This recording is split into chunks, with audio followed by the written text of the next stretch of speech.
लुच्चा तो पैदा होगा, लबरा तो पैदा होगा, लफंगा तो पैदा होगा।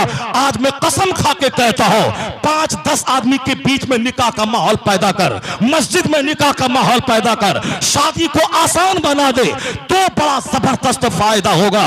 एक फायदा तो होगा कि ज़िनाकारी मुश्किल हो जाएगी, समाज से ज़िना मिटेगा। और दूसरा फायदा होगा, अगर शादी पाकीज़ा हो तो औलाद तेरी गुलाम गौस पैदा होगी, गुलाम ख्वाजा पैदा होगी, गुलाम रजा पैदा होगी। तो समाज डकैतों से नहीं शरीफों से भरता नजर आएगा। है लेकिन ये 2-4 लुच्चे लफंगे नेता किस्म के जो लोग हैं, ये लोग सिर्फ अपनी रोटी सेकने के लिए इस तरह की बातें करते हैं। बाकी हिंदुस्तान में सारे हालात नॉर्मल हैं। और ये इन लोगों को रोटी कैसे मिलेगी, कार कैसे मिलेगी, और साहब विधायक के इलेक्शन लड़ने के लिए टिकट कैसे मिलेगा, उसके लिए एक ही रास्ता है कि मुसलमानों को गाली दें और अपना कद ऊंचा कर लें। वरना अभी हालात इतने अच्छे हिंदुस्तान में हैं, हर कोई तनाव नहीं, कोई कशीदगी नहीं। बस फौरन उन्होंने अभी 10 दिन पहले एक बयान दाग दिया। उनको 40 करोड़ मुसलमानों से डरने की क्या ज़रूरत है? यहाँ तो 100 करोड़ उनकी तादाद है। फिर यह डराने की क्या बात है कि तुम खतरे में हो, हिंदुइज़्म खतरे में है, हिंदुत्व खतरे में है? यह झूठ बात है, यह सिर्फ उनकी बकवास है। वो इस तरह की बातें बोलकर गैर मुस्लिमों को डरा कर हिंदुस्तान के माहौल को ख़राब करने की कोशिश कर रहे हैं। हम लोग पूरे हिंदुस्तान में जलसे करके, जुलूस करके, बड़े से लेकर छोटे इजलास में खिताब करके अमन और सुकून और शांति की स्थापना चाहते हैं। कल की रात इससे 2 गुना बड़ा मजमा भुसावल, कहाँ महाराष्ट्र की सरजमीन पे है, कल वहाँ खिताब करके ट्रेन पे चढ़ के बम्बई, और बम्बई से प्लेन से बागडोगरा, फिर वहाँ से आपके पास में आया हूँ। इतना बड़ा मजमा कल का था कि मैं इस साल 2022-23 का सबसे बड़ा इज्तिमा, इतनी बड़ी तादाद में मुसलमान वहाँ मौजूद थे। और मैंने वहाँ यही पैगाम दिया कि डरने की कोई ज़रूरत नहीं, ये 2-4 नेता लोग हैं, बकवास कर रहे हैं, उससे कुछ नहीं होगा। हिंदुस्तान के ज़र्रे ज़र्रे से मुझको प्यार है। बेशक ये नेता अमेरिका से लौट के आके कहते हैं कि वहाँ का महल, वहाँ की सड़क, वहाँ का वाइट हाउस खूबसूरत है। मैं तो कहता हूँ कि हिंदुस्तान की सड़ी हुई गलियाँ, जिसकी सड़कें टूटी हैं, ये अमेरिका के वाइट हाउस से बेहतर है। हमारे उलमाए कराम चाइना, जापान, जर्मनी जाते हैं, वहाँ से लौट के आके बोलते हैं कि हिंदुस्तान में जो फूस का घर है, जो मिट्टी की दीवार है, ये मिट्टी की दीवार वहाँ के 100 मंजिला मकान से मुझको अच्छी लगती है। हिंदुस्तान के ज़र्रे ज़र्रे से प्यार है, यहाँ के हर शहर से प्यार है। क्यों? इसलिए प्यार है कि हिंदुस्तान में मस्जिदें, मदरसों, खानकाहों के क़याम की जो आज़ादी है, और सबसे बड़ी बात है कि हिंदुस्तान में अल्लाह रब्बुल इज़्ज़त ने इतना एहसान मुसलमानों पे किया कि हमारा मोहसिन, हमारा सहारा देने वाला, हमारे सर पे जिनका साया है, वह सुल्तानुल हिंद ख्वाजा गरीब नवाज अजमेरी की कब्र अनवर यहाँ मौजूद है। वो गरीब नवाज की कब्र अनवर अमेरिका में नहीं है, चाइना, जापान में नहीं है, वो हिंदुस्तान की सरजमीन में है। गरीब नवाज ने अमन का पैगाम दिया, गरीब नवाज ने सुकून का पैगाम दिया। हम सब्र करने वाले लोग हैं, हम सब्र करते हैं, औल फौल नहीं बकते हैं, अमन का पैगाम देते हैं। हम तो कहते हैं कि एक चूटी को भी बिला वजह नहीं मारना चाहिए, जानवर पे बिला वजह ज़्यादा, उनकी ताकत से ज़्यादा बोझ नहीं डालना चाहिए। हम तो ये कहते हैं कि जब हम जानवर पे सफ़र करें तो जानवर पे बैठ के बात ना करें। हमारे मज़हब ने सिखाया है जब तुम खड़े हो जाओ तो जानवर से नीचे उतर के बात करो, ताकि जानवर को भी थोड़ी देर के लिए आराम मिल जाए। हमारे मज़हब में जिस कदर अमन और सुकून की बात की गई है, तो आग लगाने वाले तुम हो, हम आग बुझाने वाले लोग हैं। और हम तो हिंदुस्तान की तारीफ में रत्बुल लिसान रहते हैं कि चाइना से अच्छा हिंदुस्तान हमारा, अमेरिका से अच्छा हिंदुस्तान हमारा, जर्मनी से अच्छा हिंदुस्तान हमारा, यानी सारे जहां से अच्छा हिंदुस्तान हमारा। हम बुलबुल हैं इसकी ये गुलसिता हमारा।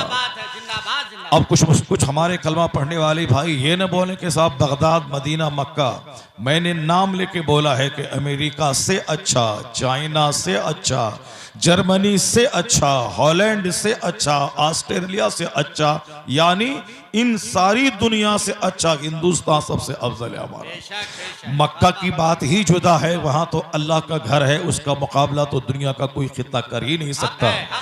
मदीना तो हमारी राजधानी है, जहां हमारे रहनुमा, हमारे आका मौजूद हैं। आया है किताबों में कि जो मिट्टी कब्र अनवर की हुजूर के जिस्म अतहर से लगी हुई है, वो मिट्टी खाने काबा से भी अफजल है, अर्श मुअल्ला से भी अफजल है। इसलिए मदीना हमारा मरकज और राजधानी है। सारी दुनिया के मुसलमानों की एक ही तमन्ना है, अगर अल्लाह एहसान करे तो मौत मदीने में आ जाए। हुजूर ने कहा है कि जिसको मरना हो तो मदीने में मरे, जो वहां मरेगा मैं उसकी शफात करूंगा। जन्नतुल बकी में हर कब्र से 70,000 लोग निकलेंगे और हर 70,000 के पीछे 70,000 होंगे और वह सब के सब बिला हिसाब व किताब बख्श दिए जाएंगे। कोई हिसाब किताब नहीं, सीधे जन्नत। हर 70,000 हर कब्र से और हर 70,000 के पीछे 70,000 और वो सब बख्शे बख्शाए होंगे जन्नती। वह किन की वजह से? सिर्फ मुस्तफ़ा के पड़ोस में जगह पाने की वजह से। इसीलिए अल्लाह पैसा दे तो आप भीख मांगे अल्लाह से कि इलाही मुझको मदीने की हाजिरी अता फरमा दे, और वही मदीने में ईमान की हालत में मौत अता कर दे। वह तो मरकज है, ये तो मुसल्लम बात है, एक्सेप्टेड फैक्ट है, इसमें तो कोई दो राय ही नहीं है। लेकिन जहां हिंदुस्तान की अफजलियत की बात आती है, वो चाइना से अच्छा है, जापान से अच्छा है, अमेरिका से अच्छा है, अगर एक कदम और आगे बढ़ जाओ तो बांग्लादेश से अच्छा है, पाकिस्तान से अच्छा है। इसलिए कि पाकिस्तान में सुल्तानुल हिंद नहीं है, पाकिस्तान में आला हजरत नहीं है, पाकिस्तान में मुफ्ती आजम हिंद नहीं है, पाकिस्तान में मुफस्सिर आजम हिंद नहीं है, पाकिस्तान में मखदूम बिहारी नहीं है, पाकिस्तान में कुतुबुद्दीन बख्तियार काकी नहीं है। अगर ये सारी नेमतें अल्लाह ने दी है तो हम हिंदुस्तानियों को अता फरमाए। नारे तकबीर, नारे रिसालत, मसलके आला हजरत, इस्लाहे मुआशरा कॉन्फ्रेंस। इसलिए अगर कोई इल्जाम लगाता है हम मुसलमानों पे इसे हिंदुस्तान से प्यार नहीं है, वह झूठा है। उसकी जबान पे कीड़े लग जाएंगे जो इस तरह की बातें बोलता है। मैं यहाँ रहता हूँ, यहाँ के जर्रे जर्रे से मुझको प्यार है, चूंकि हमारे बुजुर्गों की एक जबरदस्त जमात हमारे मुल्क में मौजूद है और उनके इतने एहसानात हैं कि आज अगर हिंदुस्तान में राजपूतों के यहाँ पर्दे का रिवाज है, अगर मारवाड़ी की औरतें भी सर पे आंचल डाल के रहती है, अगर यहां भी गैर मुस्लिमों में पर्दे का रिवाज है, तो एहसान हमारे उन बुजुर्गों का है जो कानून पर्दा मदीना से लेके हिंदुस्तान आए थे। हिंदुस्तान को सींचा है हमारे बुजुर्गों ने, हिंदुस्तान की तहजीब को की रमक हमारे बुजुर्गों ने कायम की है। यहाँ अगर तहजीब है, तमद्दुन है, सभ्यता है, संस्कृति है, सिविलाइजेशन है, यहाँ अगर कल्चर की खूबू और खुशबू है, तो एहसान हमारे बुजुर्गों का है जो मुल्क अरब और दिगर ममालिक से चल के हिंदुस्तान में आकर यहाँ के जंगलियों को इल्म का उजाला अता फरमाया है। यहाँ अगर आज एक नहीं हजारों कॉलेज है, हजारों यूनिवर्सिटीज मौजूद हैं, तो एहसान मजहब इस्लाम का है, इस्लाम के पैगंबर का है, जिसने कहा था कि तलबुल इल्म फरीजा, इल्म का हासिल करना फर्ज है। जहां पहले बादशाह के घर में ही इल्म रहता था, उनकी एक निगेटिव सोच थी कि अगर ये सारे लोग पढ़ लिए, मेरी चप्पल सीधी कौन करेगा, मेरे सामने हाथ बांध के खड़ा कौन रहेगा, मेरे बैल और मेरी गाय को चारा कौन डालेगा, मेरे खेत में जंगल कौन नोचेगा, मेरे खेत में हल कौन चलाएगा, मेरे सामने हाथ जोड़ के खड़ा होकर सैल्यूट मुझको कौन मारेगा। ये पढ़ लेंगे तो फिर मेरी चप्पल में पालिश नहीं करेंगे। इसलिए राजा महाराजा बड़े बड़े मालदारों की सोच थी कि गरीब का कोई बच्चा पढ़ने नहीं पाए।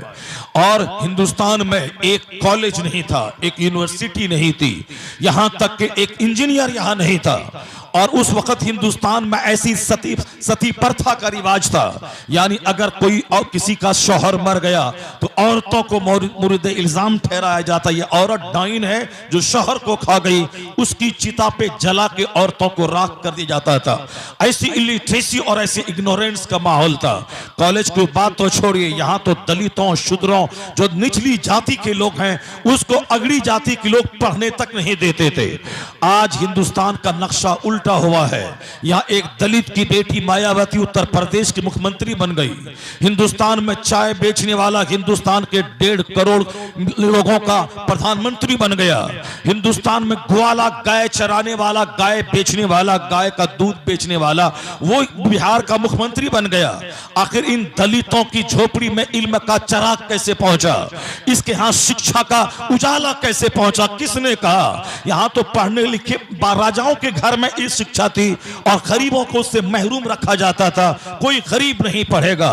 एहसान मानना पड़ेगा मुस्तफा जाने रहमत का, जिसने सबसे पहले नारा दिया कि इल्म का हासिल करना फर्ज है और हर गरीब पढ़े, हर अमीर पढ़े, मालदार पढ़े, मजदूर पढ़े, गुलाम पढ़े। मुस्तफा का यह पैगाम मदीने से निकला और सारी दुनिया में छा गया। आज अगर दलितों के घर में शिक्षा का प्रकाश है, ब्राह्मणों के घर में शिक्षा का प्रकाश है, अगर गरीबों की झोपड़ी में इल्म की रोशनी है, तो मानना पड़ेगा एहसान मुस्तफा जाने रहमत का है, जिसने इल्म को मालदारों के घर से निकाला, हर झोपड़ी में पहुंचा दिया। जिंदाबाद जिंदाबाद, नारे तकबीर, नारे रिसालत, मसलके आला हजरत। इस्लाम नफरत करने की चीज नहीं है। इस्लाम को तुमने जाना नहीं है। जो लोग बकवास करते हैं, मजहब इस्लाम के खिलाफ जबान खोलते हैं, इन लुच्चों को इस्लाम की तारीख पढ़नी चाहिए, उसे कुरान और हदीस का मुताला करना चाहिए। कुरान पाक की एक आयत भी जुल्म करने का पैगाम नहीं देती। बिस्मिल्लाहिर्रहमानिर्रहीम से लेकर क्लोज बिरब्बिन नास तक कुरान की 114 सूरतों का सघन अध्ययन करने के बाद देखे, अगर कोई दिल से पढ़ेगा, मेरा दावा है कि वो कलमा पढ़ के मुसलमान हो जाएगा। चूंकि वो पढ़ता ही सिर्फ नफरत की खेती कर रहा है। इनके पास कोई कैपेसिटी नहीं है, इनके पास कोई एबिलिटी नहीं है, इनके पास कोई इल्म नहीं है। यही वजह है कि इल्म ना होने की वजह से या इल्म रखने के बावजूद कोई तासुब दिमाग में काम कर रहा है, उसकी वजह से इस्लाम के खिलाफ ये ऑल फॉल बकते हैं। अगर इस्लाम का चराग हिंदुस्तान में नहीं जलता तो आज दलितों की बेटियां शिक्षित नहीं होती, आज गरीब कभी नहीं पढ़ पाता। आज हिंदुस्तान में 1 लाख के करीब स्कूल मौजूद है, हिंदुस्तान में 100 से ज्यादा यूनिवर्सिटीज मौजूद है, हिंदुस्तान में ITI कॉलेज मौजूद है, हिंदुस्तान के इंजीनियर अमेरिका में इज्जत की निगाह से देखे जाते हैं। लाखों हिंदुस्तानी अमेरिका में रहते हैं जो इंजीनियर है, जो डॉक्टर है, जो अच्छे बिजनेसमैन है, जो वहां की यूनिवर्सिटीज के प्रोफेसर है, जो वहां के स्कूल और कॉलेज के टीचर हैं। लाखों हिंदुस्तानी अमेरिका में अपना योगदान दे रहे हैं। और आज से 1000 साल पहले एक कॉलेज की तारीख नहीं मिलती है। एक कॉलेज है भी तो बुद्धिस्टों के पढ़ने की, नालंदा यूनिवर्सिटी, जहां बुद्धिस्ट लोग धार्मिक शिक्षा ग्रहण करते थे, एक मजहबी तालीम दरसगाह उसकी थी। और बाकायदा तौर पर स्कूल और कॉलेज कुछ नहीं थे, चूंकि पढ़ने लिखने का रिवाज नहीं था। लेकिन आज यहाँ का डॉक्टर गल्फ कंट्रीज में, यहाँ के इंजीनियर अमेरिका में, यहाँ के बेशुमार इंजीनियर चाइना और जापान में अपना योगदान दे रहे हैं। हिंदुस्तान के हजारों उलमा यूरोप और अमेरिका और ऑस्ट्रेलिया में मस्जिदों और मदरसों और मकातिब में जाकर वहां शिक्षा बांट रहे हैं, इल्म की खैरात तकसीम कर रहे हैं। हिंदुस्तान आज डॉक्टरों का मुल्क है, हिंदुस्तान आज इंजीनियर का मुल्क है, हिंदुस्तान आज शिक्षित लोगों का मुल्क है, हिंदुस्तान उलमा का मुल्क है, हिंदुस्तान मशाइख का मुल्क है, हिंदुस्तान खानकाहों का मुल्क है, हिंदुस्तान मस्जिदों का मुल्क है, हिंदुस्तान मदरसों का मुल्क है। यकीन नहीं आए तो दिल्ली में जाके देख ले, और सुबह के टाइम में किसी छत पे चला जा, हजारों मस्जिदों से जो अजान की आवाज आती है, उस पर मेरा सीना बाग बाग हो जाता है। कौन कहता है कि इनका सपना साकार होगा, नहीं होगा साकार। जहां चारों तरफ से सदाए तकबीर बुलंद हो रही हो, ऐसा नहीं होगा कि झूठे खुदा इज्जत पा जाए और जो हकीकी माबूद है उसके नाम को दबा दिया जाए, नहीं होगा। माबूदाने बातिला के परस्तारों को शिकस्त हासिल होगी और मेरे खुदा के मानने वालों का तो अल्लाह ताला इज्जत नसीब फरमाएगा, दोनों जहान की इज्जत और मकबूलियत फरमाएगा, तो हिंदुस्तान में सल्तनत अता फरमाएगा। और जब ये मरे तो अल्लाह अपने मानने वालों को जन्नत में मुस्तफा का पड़ोस अता फरमाएगा। है नारे तकबीर, जवाब दीजिए, जवाब दीजिए। नारे तकबीर, नारे रिसालत, मसलके आला हजरत हजरत अल्लामा डॉक्टर शहरियार रजापुर नबी। नारे तकबीर। चौक चौराहे और दालान पे ज्यादा इस्लाम के ताल्लुक से बहस करने की जरूरत नहीं है। जाड़े के दिनों में बैठे हैं साहब आग के पास और तबसरा करते हैं कि इस्लाम का मुस्तकबिल क्या होगा, मुसलमानों का मुस्तकबिल क्या होगा, इस पे तबसरा करने की कोई जरूरत नहीं है। मस्जिदों में अइम्मे कराम को इस्लाम के मुस्तकबिल के अंधकार के बारे में बहस करने की कोई जरूरत नहीं है। इस्लाम का फ्यूचर रोशन है, इस्लाम का फ्यूचर रोशन है, इस्लाम का मुस्तकबिल रोशन है। कौन कहा कि इस्लाम खतरे में आ गया या झूठ है इस्लाम खतरे में आ गया है? अगर कोई मौलवी बोलता है तो झूठ बोल रहा है, अगर कोई पीर बोलता है तो झूठ बोल रहा है, अगर कोई पब्लिक बोलती है तो झूठ बोल रही है। इस्लाम न कभी खतरे में था, न आज है, न कयामत तक रहेगा। चूंकि इस्लाम अल्लाह का पसंदीदा मजहब है, अल्लाह का कोई मद्दे मुकाबिल नहीं है। जब अल्लाह का मद्दे मुकाबिल कोई नहीं है तो मजहब इस्लाम का भी कोई मद्दे मुकाबिल नहीं है। अल्लाह रब्बुल इज्जत को किसी से कोई खतरा नहीं है तो मजहब इस्लाम को भी किसी से कोई खतरा नहीं है। मजहब इस्लाम का मुस्तकबिल रोशन है, चूंकि मेरा खुदा कहता है युरीदून लियुत्फिउ नूरल्लाहि बिअफ़वाहिहिम वल्लाहु मुतिम्मु नूरी। अल्लाह कहता है ये बेईमान इस्लाम के नूर को बुझाना चाहते हैं और मगर अल्लाह उस नूर को पूरा करना चाहता है। तो अल्लाह जो काम करना चाहता वह काम होके रहेगा। और ये कमजोर बंदा जो आज जिंदा है कल मर जाएगा, आज सेहतमंद है कल बीमार हो जाएगा, आज तंदुरुस्त है कल बीमार हो जाएगा, आज मालदार है कल गरीब हो जाएगा। हर वक्त इंसान के पीछे ये सारे खतरात रहते हैं, इसलिए हमेशा अल्लाह से डरते रहना चाहिए कि आज मालदार हैं मुमकिन है कि कल गरीब हो जाएं। बहुत सारे मालदारों के बेटे आज गाय चरा रहे हैं, बहुत सारे मालदारों के बेटे दिल्ली में ऑटो और टोटो चला रहे हैं, बहुत सारे जमींदारों के बेटे आज भीख मांग रहे हैं। दरगाहों पे जाके देखें बहुत सारी खवातीन ऐसी हैं जिनके बाप दादा बहुत मालदार थे।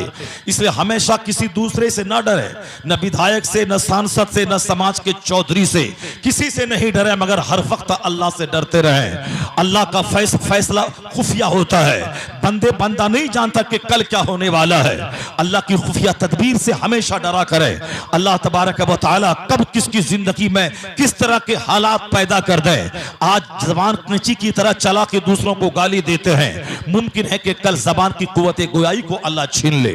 आप दिमाग में गंदे गंदे वसवसात अपने पड़ोस के बारे में लाते हैं कि गरीब हो जाए, इनका जवान बेटा मर जाए, इसकी नौकरी छिन जाए, यह क्यों जमीन पे जमीन खरीद रहा है, क्यों मकान पे मकान बना रहा है। इस तरह के गंदे वसवसात से दिमाग को पाक कर दे, आपका दिमाग कमजोर होगा, आपका दिल कमजोर होगा, एक दर्जन बीमारी आपके पास आएगी। सामने वाले का तो कुछ ना होगा बल्कि आपका दिमाग खराब होगा, आपको एक दर्जन बीमारी आएगी। आज हिंदुस्तान में हार्ट की बीमारी हर तरफ बढ़ती जा रही है, इसमें औरतों का बहुत ज्यादा दखल है, औरतों को भी दिल की बीमारी ज्यादा हो रही है। आप अब दिल्ली घुस जाएं जहां से शहर का आगाज होता है और आखिरी हिस्से तक जाएं, पूरे 100 से लेके 150 किलोमीटर दूर तक हर 10-20 कदम के बाद एक हृदय का अस्पताल मिलेगा, हृदय विशेषज्ञ डॉक्टरों का नेम प्लेट मिलेगा। ये दिल के अमराज के मरीज डॉक्टर है, ये हार्ट डिजीज के स्पेशलिस्ट है। ये चूंकि हार्ट की बीमारी बढ़ती जा रही है, हर तरफ क्या मुसलमान क्या गैर मुस्लिम सब दिल की बीमारी से जूझ रहे हैं। और कोई स्टेंट लगवा रहा है, कोई बाईपास सर्जरी करवा रहा है, जिसके पास 25 लाख रुपए हैं बाईपास सर्जरी करवा रहा है, जिसके पास नहीं है पैसा वह उसी तरह तड़प तड़प के सीने पे हाथ रख के रो रो के मर जा रहा है। कड़ाके की सर्दी में हार्ट की बीमारी बढ़ जाती है, क्योंकि ब्लड जमने का अंदेशा रहता है कड़ाके की सर्दी में, ब्लड सर्कुलेशन कम रहता है। और ब्लड सर्कुलेशन कम इसलिए रहता है, लोग चादर में लिपटे रहते हैं और साहब लिहाफ ओढ़े रहते हैं, बदन में हरकत नहीं देना चाहते हैं। जहां ब्लड जमा ब्रेन में और बदन के किसी हिस्से में फौरी मौत का खतरा मंडराने लगता है। मगर मुसलमानों को पैगाम दिया गया है कि 5 वक्त की नमाज पाबंदी से पढ़ना, फजर के लिए उठना ही उठना है, नहा धो के फजर की नमाज पढ़ना, वरना रात भर की गहरी नींद व बीमारी का जरिया हो जाएगी और दिन भर तुम्हारा बदन टूटता रहेगा। फजर की नमाज पढ़ ले 10 मिनट निकाल कर, चाहे 1000 कड़ाके की सर्दी हो, दिन भर तुम चुस्त और तंदुरुस्त रहेगा। 1 करोड़ की दवाई वो काम नहीं करती है जो काम फजर की नमाज कर जाती है। लोग कहते हैं सुबह की हवा करोड़ों रुपए की दवा से बेहतर है। सुबह की हवा, बदन में लगे 1 करोड़ की दवा सुबह की हवा। इसलिए जिन लोगों ने इसको जान लिया वो सुबह सवेरे घर से बाहर निकलते हैं, मॉर्निंग वॉक करते हैं, ताकि तंदुरुस्त रहना है। मुसलमानों को कोई मॉर्निंग वॉक करने की जरूरत नहीं है, वह रात में गहरी नींद लेके सुबह सवेरे फजर की नमाज पढ़े और मस्जिद के करीब जाने की जरूरत नहीं, मस्जिद से दूर अपना घर बनाए।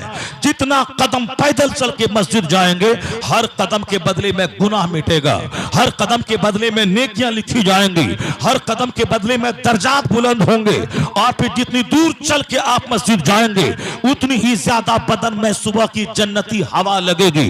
वजू करेंगे, ठंडा पानी आंख में लगेगा, आंख की नाबीनाई मोतियाबिंद के ऑपरेशन की नौबत नहीं पड़ेगी। 80 साल की उम्र में भी बगैर चश्मा के आप कुरान पाक पढ़ने के काबिल रहेंगे। जो काम करोड़ों रुपए के की दवाई ना कर सके वो काम फजर की नमाज कर जाती है। ब्लड सर्कुलेशन आपका बिल्कुल नॉर्मल रहेगा। अगर आपने फजर की नमाज पढ़ने के बाद अपने काम काज का आगाज किया, अगर आप भी काफिरों की तरह रात के 2 बजे सोए और दिन के 10 बजे उठे और बीमार पड़ गए तो उसके जिम्मेदार आप हैं। ये मत बोलिए कि अल्लाह ने मुझको बीमार बना दिया, अल्लाह ने मुझे तंदुरुस्ती छीन ली, उसके जिम्मेदार आप हैं। सांप के बिल में अगर कोई पांव रख दे और सांप काट ले, वह मर जाए और वह जहर पूरे बदन में सरायत कर जाए, इसका जिम्मेदार वह खुद है जिसने पांव के सुराख में, सांप के सुराख में पांव डाला है। अगर कोई इस वक्त कड़ाके की सर्दी में घर से बाहर नंगे बदन निकल जाए और सर्दी का हमला हो, उसे फालेज मार दे, वह न बोले कि अल्लाह ने मुझको फालेज दे दिया, वह जिम्मेदार खुद है। चूंकि उनको ठंडी के मौसम में खुले बदन कौन किसे बाहर जाने को कहा। राजीव गांधी का भारत जोड़ो यात्रा चल रहा है, वह टी-शर्ट पहन के चल रहे हैं। पूरे हिंदुस्तान में लोग बहस कर रहे हैं कि साहब ये टी-शर्ट में इस कड़ाके की सर्दी में कैसे वो चल रहे हैं। लोग कहते हैं इम्यूनिटी पावर उसका बहुत जबरदस्त है, लोग कहते हैं वो शादी नहीं किया है इसीलिए उसके बदन में सारी एनर्जी बची हुई है। कोई किसी तरह किस तरह की बातें लोग कर रहे हैं। भारत जोड़ो यात्रा से कितना फायदा हुआ, किस कदर कांग्रेस की छवि हिंदुस्तान में सुधरी। राजीव गांधी को जो पप्पू कहता था उसकी जबान पे ताले लग गए, जो उसे कमजोर कहता था वो समझ गया कि साहब इस नौजवान में कितना कुछ करने की क्षमता मौजूद है। जो कड़ाके की सर्दी को मात दे सकता हो तो वह हिंदुस्तान के तमाम क्राइम को भी मात दे सकता है। आने वाले वक्त में भारत के प्रधानमंत्री की कुर्सी उनका इंतजार कर रही है। मैं राजनीतिक आदमी नहीं हूं, मैं मजहबी आदमी हूं, मगर मैं ये कह रहा हूं अगर वह टी-शर्ट पहन के चल रहा है, कुछ नहीं हो रहा है, वो जाने, उसका काम जाने। मुमकिन है कि बदन में पूरी ताकत है, कोई दवाई इस्तेमाल कर रहा हो, कोई मेडिसिन खा लेता हो, वो जाने, उसका काम जाने। लेकिन अगर वो इस कड़ाके की सर्दी के शिकार हो जाए, फालिज ज़दा हो जाए, अल्लाह न करे ऐसा हो, अगर उसको बीमारी लग जाए तो फिर उसके जिम्मेदार वह खुद होंगे। को भारत जोड़ो यात्रा और है, उस वक्त में वह शेरवानी भी पहन सकता था, चादर भी ओढ़ सकता है, मफलर से अपने कान को भी ढांप सकता है, उसके बाद भी सफर कर सकता था। लेकिन अगर उसने ऐसा नहीं किया और सर्दी का हमला हुआ, उसका जिम्मेदार वह खुद होगा, उसका जिम्मेदार हिंदुस्तान नहीं होगा, उसका जिम्मेदार डॉक्टर नहीं होंगे, उसके जिम्मेदार कोई दूसरे न होंगे। अगर मैं फजर की नमाज नहीं पढ़ता हूं, अब बीमार पड़ गया, जिम्मेदार मैं खुद हूं। अगर मैं जोहर की नमाज नहीं पढ़ता हूं, मेरी रोजी घट गई, मैं 10 साल मालदार रहा, उसके बाद गरीब हो गया, 15 साल दुकान चलती रही, उसके बाद दुकान में मक्खी बैठने लगी, ग्राहक नहीं आने लगे। अगर मैं 10 साल तक गेहूं की जबरदस्त खेती किया और उस 10 साल के बाद खेती नहीं होने लगी, अगर मैंने जोहर की नमाज छोड़ी है और ज़कात नहीं निकाला है और खेती अब मरने लगी, सरखेजी जमीन की खत्म हो गई, उसके 100% जिम्मेदार मैं हूं। चूंकि कानून है कि जो शख्स ज़कात नहीं निकालेगा वो कंगाल हो जाएगा, वह गरीब हो जाएगा। इसलिए अल्लाह ने मुझ पर एहसान करते हुए कानून ज़कात दिया है कि जमीन तो मेरी है, मैं वहां से फसल उगा के तुझको खिलाता हूं, तुमको सिर्फ मेहनत करनी है, घर से बाहर निकल के तदबीर करनी है, घर खेती में खेती करनी है, दाना डालना है, बाकी फसल कितनी पैदा होगी वो अल्लाह को मालूम है। तुमने आम का पेड़ लगाया है, कैसा आम निकलेगा वो अल्लाह को मालूम है। तुम्हारा काम है पेड़ लगा देना, तुम्हारा काम है पानी डालना, तुम्हारा काम है उसे जानवरों के खाने से बचाना, तो तुम अपना काम करो, बाकी अल्लाह रोजी देने वाला है। तो अल्लाह का कानून है ज़कात का कि मुल्क समाज में बेशुमार लोग हैं, उसमें से 10% मालदार हैं, 90% गरीब हैं। इन गरीबों के चूल्हे में आग कैसे सुलगेगी? जो हमारा पड़ोसी है, पूरी दुनिया में हर शख्स हर तरह से सुखी संपन्न रहे ऐसा नहीं होता है। मैं अरबपति हूं मगर मेरा भाई गरीब है, मैं करोड़पति हूं मगर मेरी बहन गरीब है, मैं अरबों में खेलता हूं मगर मेरा भतीजा गरीब है। तो आदमी कभी ठीक ढंग से खुश नहीं रह सकता जब तक कि अपनी फूफी को वो खुशहाल ना देख ले, भतीजे को खुशहाल ना देख ले, अपने भाई को खुशहाल ना देख ले। और ऐसा इस दुनिया में इम्पॉसिबल है कि मैं भी मालदार रहूं, मेरा भाई भी मालदार रहे, मेरा भतीजा भी मालदार रहे, मेरे चचेरे भाई भी मालदार रहे, मेरे खानदान के सारे लोग मालदार रहे, मेरी चची, मेरी फूफी, मेरी मामानी भी मालदार रहे। जब तक सारे लोग खुशहाल नहीं रहे उस वक्त तक सच्ची खुशी नहीं मिल सकती। और सबका खुशहाल होना इस दुनिया में मुहाल है, ऐसा हो ही नहीं सकता है। किसी के पास दौलत है, किसी के पास तंदुरुस्ती है, किसी के पास साहब नौकरी है, किसी के पास अच्छा मकान है, किसी के पास जमीन नहीं है, किसी के पास खूब दौलत है मगर औलाद नहीं है, किसी के पास औलाद है मगर सेहतमंद औलाद नहीं है, किसी के पास अपना बेटा अच्छा है मगर दामाद सही नहीं है, किसी के पास दामाद सही मिला मगर उसकी बेटी बांझ हो गई। हर एक एतबार से आदमी को इस दुनिया में नाकामी का मुंह देखना पड़ता है। और सच्ची खुशी उसी के मुकद्दर में आती है।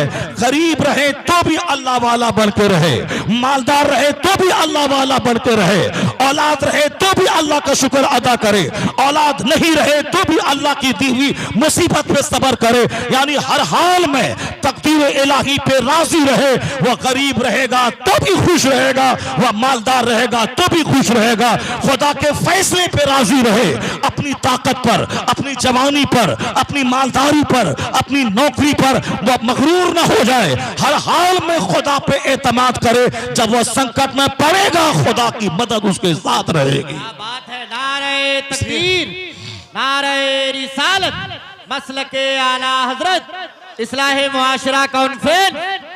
इस दुनिया में अकड़ने और बिगड़ने की जरूरत नहीं है। यहाँ कोई हर आदमी हर एतबार से सुखी संपन्न नहीं रह सकता है। इसलिए हमेशा वो अल्लाह रब्बुल इज्जत से डरता रहे। आज तंदुरुस्त है, कल बीमार हो सकता है, और अगर बीमार होने का कारण वह खुद बना है उसका जिम्मेदार वह खुद हो जाए। जो जोहर की नमाज छोड़ता है, आया है हदीस पाक में कि अल्लाह उसकी रोजी से बरकतों को खत्म कर देता है। अब अगर 10 साल अल्लाह ने छोड़ दी फिर पकड़ा, इसके जिम्मेदार वह शख्स खुद है, क्योंकि अल्लाह ने 10 साल तक छूट दी है। ये आज तौबा कर लेगा, मुमकिन है कल तौबा कर ले, परसों तौबा कर ले। एक लंबा पीरियड गुजर गया, बंदा तौबा नहीं किया। आया है किताब में कि 40 साल के ऊपर जाने के बाद अगर बंदा तौबा करके नेक नहीं बनता है तो शैतान उसके चेहरे पे हाथ फेर के कहता है ये मेरा सच्चा दोस्त है, ये मेरा सच्चा साथी है, अब इनके सुधरने का इम्कान नहीं है। उम्र हो गई 40 साल, यानी जवानी खत्म हो गई, बचपन चला गया, जवानी चली गई, अब यह अधेड़ उम्र में दाखिल हुआ है। 40 साल के बाद अब बुढ़ापा है, उसके बाद मौत है। कोई तीसरा स्टेज नहीं, चौथा स्टेज नहीं है। बचपन, जवानी, बुढ़ापा, चौथा स्टेज कब्र है, मौत है, और कोई चौथा स्टेज नहीं है। जब सफेद सर के बाल हो जाए तो आदमी को फौरी मौत की तैयारी करनी चाहिए। जब आदमी के बदन में कमजोरी का एहसास हो उसे फौरी मौत की तैयारी करनी चाहिए। अगर मैं कल मर गया तो मैं कब्र में फरिश्तों को क्या जवाब दूंगा, मैदान महशर में पुलसरात पे मैं कैसे गुजरूंगा, मेरे लिए जन्नत का फैसला कैसे होगा, मेरे गुनाहों की पकड़ हुई मैं जहन्नम में चला गया तो फिर मेरा क्या होगा। दुनिया में तो 100 साल किसी तरह गुजर गए, मगर जहां खरबों साल रहना है, जहां दायमी जिंदगी मिलेगी, वहां मेरा क्या बनेगा।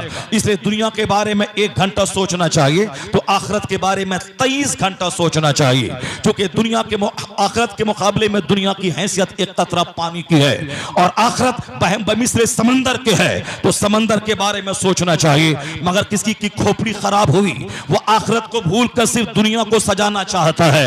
अगर उसका चेहरा सूख जाए, उनके हार्ट की बीमारी हो जाए, उनका दिल दुखी हो जाए, उनके दिल खतरनाक अमराज में गिरफ्तार हो जाए, इसका जिम्मेदार वह खुद है जो आखिरत की फिक्र ना करके दुनिया के मकान की फिक्र कर रहा है, औलाद को इंजीनियर बनाने की फिक्र कर रहा है, जो अपने घर को बढ़ाने की फिक्र कर रहा है। 10 बीघा जमीन है तो 20 बीघा बनाने की कोशिश कर रहा है। यह दुनिया दिल लगाने की जगह नहीं थी। सोने का मकान भी अल्लाह दे दे तो एक दिन छोड़ के जाना पड़ेगा। वह सोने का महल वीरान हो जाएगा, अपने साथ लेके नहीं जाएगा। अगर डेली बिरयानी और चाउमीन और बर्गर खाए तो भी वह भूखा प्यासा रहकर मर के कब्र में कीड़े मकोड़ों की खुराक बन के रहेगा। वो हमेशा नहीं खाने पीने वाला बन के रहेगा। दुनिया में कितनी अच्छा कपड़ा पहने, एक दिन वो कपड़ा चथड़ा बन ही जाएगा। चाहे 1000 ताकत रहे, मगर रूह बदन से निकल गई, उसके बदन को मिट्टी में गल ही जाना है। तो जिसका अंजाम गलना है, जिसका अंजाम सड़ना है, जिसका अंजाम छोड़ना है, उस दुनिया के लिए तो 24 घंटे मारे मारे में फिरता हूं, 24 घंटे दिमाग जलाता हूं। रात की तन्हाई में घर में बैठकर 2 घंटे तक सर पकड़ के सोचता हूं कैसे हम उससे अच्छी कार खरीद लें, कैसे उससे अच्छा घर बना लें, कैसे उससे ज्यादा जमीन खरीद लें।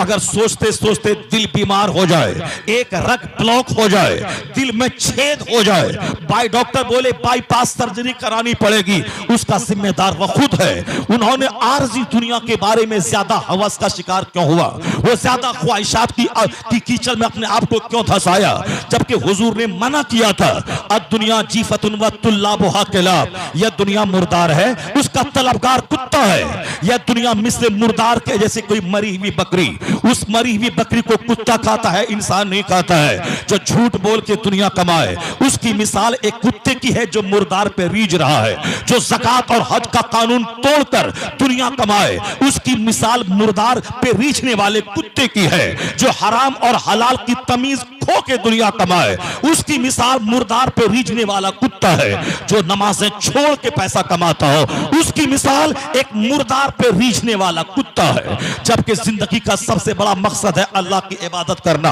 और अगर इबादत करने के बाद घर में कोई बैठा रहे तो जिस तरह मौत आके रहेगी, उसी तरह रोजी भी आके रहेगी। जिस तरह मौत चाहे जहां रहे पहुंचेगी, उसी तरह रोजी पहुंचेगी। जो हाथ पैर तोड़ के बैठ भी जाए तो भी रोजी पहुंचेगी। अगर कोई बोलता है कि मैं मर जाऊं तो मेरे बच्चे क्या खाएंगे, तू मर के तो देख ले, तेरा बच्चा तुझसे अच्छा खाएगा। समाज की बेवाओं को देख ले, जिनका शौहर है उससे अच्छा वो खाती है। शौहर तो 100 रुपए देता है, उस बेवा औरत को समाज के 50 लोग अपनी तरफ से हमदर्दी का ताउन का हाथ बढ़ाते हैं। जिसका बाप है उसका बेटा कम खाता है, जिसका बाप मर जाए बच्चा यतीम हो जाए, वो यतीम ज्यादा अच्छा खाना खाता है।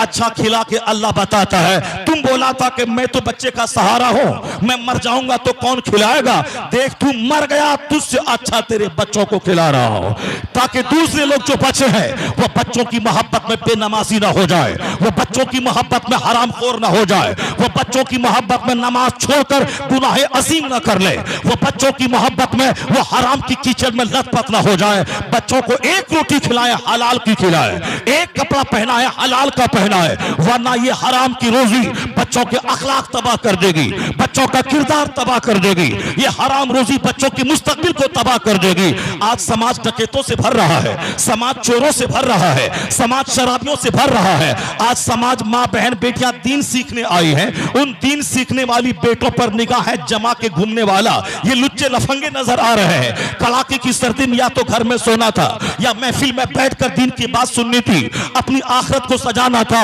वो लुच्चे वो लफंगे सड़कों पे घूम के दूसरों की बेटी को देख रहे हैं। हमने उसी लुच्चे को पैदा किया है, हमने उसी कुत्ते को पैदा किया है। जिस तरह कुत्ते की नजर हड्डी पे होती है, उसी तरह लुच्चों की नजर उस औरतों पे होती है। इसलिए ऐसी औलाद हमने पैदा करी। हम इसी को जन्म देने के लिए हम दुनिया में आए थे, इन्हीं लफंगों को पैदा करने हम आए थे। तन्हाई में नजरसानी करनी पड़ेगी। हमसे चूक कहां हुई, हमसे गलती कहां हुई, हमसे भूल कहां हुई। तकबीर, नारे रिसालत, मसलके आला हज़रत, फैज़ाने आला हज़रत, नारे तकबीर।